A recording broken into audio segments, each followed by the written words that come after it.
Venir fêter son anniversaire au studio Qualita devient une tradition. C'est exactement ce que fait aujourd'hui Jonathan Dahan, il va fêter demain son anniversaire. Donc on est ravis. Il s'est battu pour réussir en Israël. Il est en plein bouleversement professionnel. On lui souhaite bonne chance. On est parti. Ils ont relevé le défi de l'Alia. Alia Story, c'est vous, c'est nous. Jonathan Dahan, bonjour. Bonjour. Alors, bon anniversaire. Merci beaucoup. Un petit peu en avance, demain. Bon, c'est pas grave.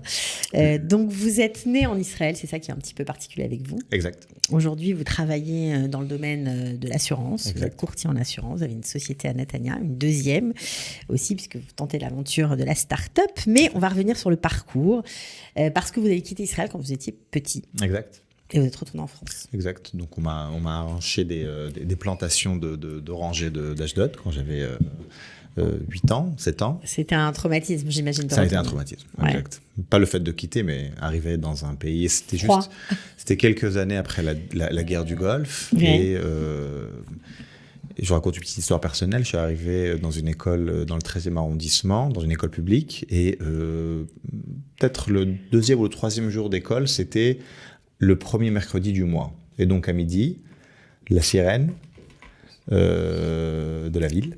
Et c'était à peu près un an après la guerre du Golfe, même moins. Ouais. Okay. Donc je me suis retrouvé, israélien, parlant pas français, dans une école de 3000, 4000 élèves, en train de courir dans les étages. Pour chercher le miklat. Pour chercher le miklat, ouais. Parce que vous aviez été voilà. habitué à ça.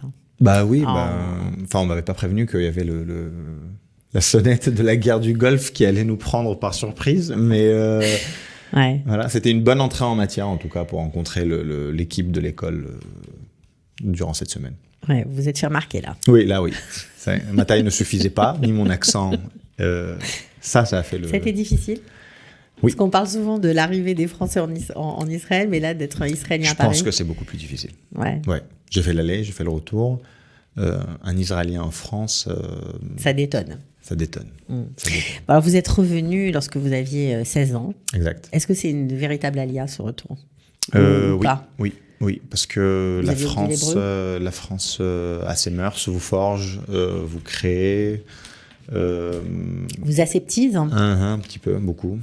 Et donc revenir à l'âge de 16 ans avec aujourd'hui, en regardant le passé, je dirais que c'est des nouvelles armes. Avec ces armes qui... Vous aviez oublié l'hébreu ?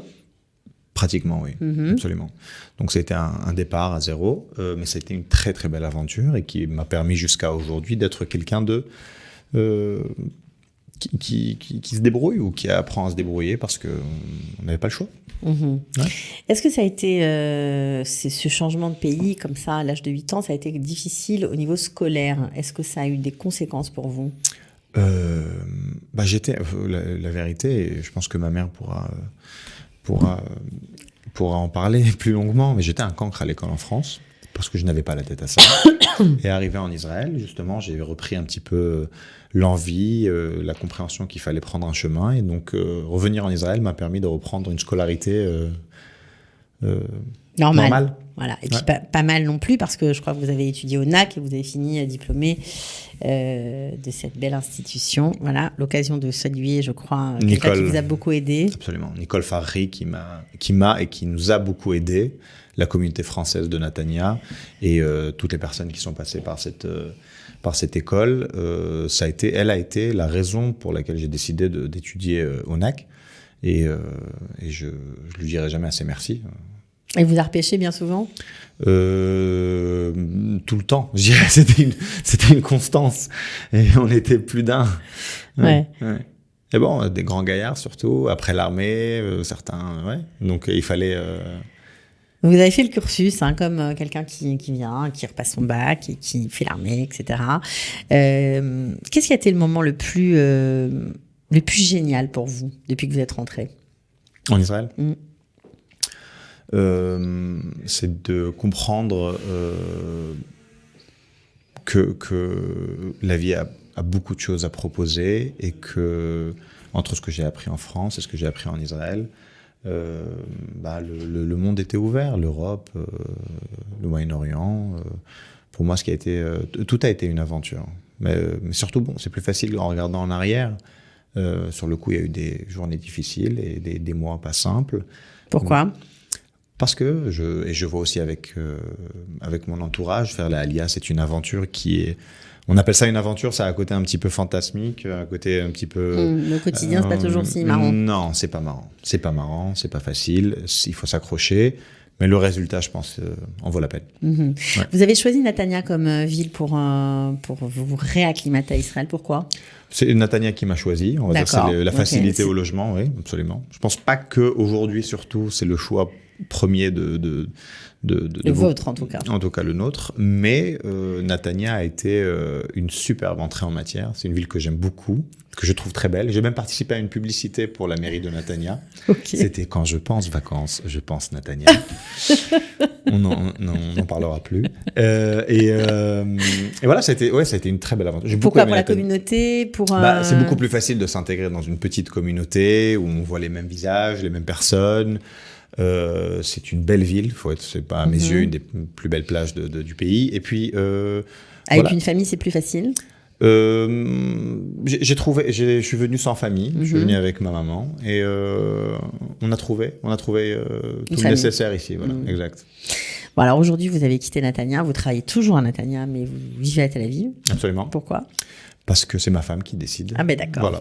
Ça mérite d'être clair. Elle parle pas français, donc je peux me permettre de le dire. Ouais. Donc, mais bon, il y a du bon dans les deux. Et puis, il faut pas oublier qu'à 20 km près, c'est une petite frontière. On prend le bon de Tel Aviv et le bon de Netanya. Et, on peut bouger, quoi. Voilà, c'est facile. On essaie d'esquiver les embouteillages. Ok, c'est ça.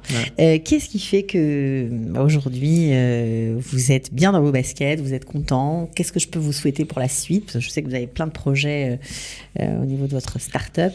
Je pense que la chose la plus importante qu'une personne peut souhaiter le matin, c'est de faire de belles rencontres, de bonnes rencontres. Pas mal. Professionnelles et personnelles. Et à partir de ce moment-là, tout se passe bien. Voilà. Bon, alors on va souhaiter à tous nos nouveaux immigrants de faire des belles rencontres comme vous. Vous avez dû et pas de quatrième élection. Et pas de quatrième élection, mais ça c'est un vœu. C'est un vœu pieux, je pense, mais bon, voilà. À bientôt en tout cas, Yonatan. Merci d'être venu jusqu'à nous. À très bientôt. Merci beaucoup. Ciao. Ils ont relevé le défi de l'Aliyah. Aliyah Story, c'est vous, c'est nous.